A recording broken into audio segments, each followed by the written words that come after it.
Hello friends, ఇక్కడ జపాన్లో నేను ఫస్ట్ టైం చూస్తున్నా కరెన్సీ ఎక్స్చేంజ్ మిషన్ కూడా ఉంది. కోర్స్ నేను యూరోప్లో ఫ్రాన్స్, ఇటలీ, స్విట్జర్లాండ్ అటు కంట్రీస్ చూసిన కానీ ఎక్కడ లేవు. ఇదే ఫస్ట్ టైం నేను చూడడము జపాన్లో. ఇక్కడ చూడండి, మెయిన్ కరెన్సీస్ అన్నీ ఉన్నాయి. ఎక్స్చేంజ్ చేసుకోవచ్చు మనం జపనీస్ కరెన్సీ పెట్టి. యూఎస్ డాలర్స్, ఫ్రాన్స్ యూరో అంటే Europe euro, Korean won, Japanese yen, Australian dollar, UK pound, Canadian dollar.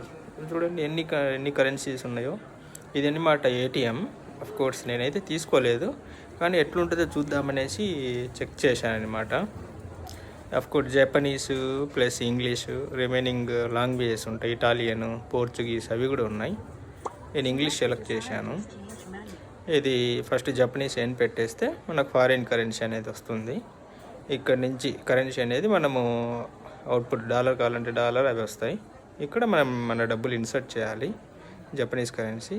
ఇక్కడ పాస్పోర్ట్ కూడా పెట్టాలి అన్నమాట. బాగుంది, వెరీ నైస్. ఫస్ట్ టైం చూస్తున్నా.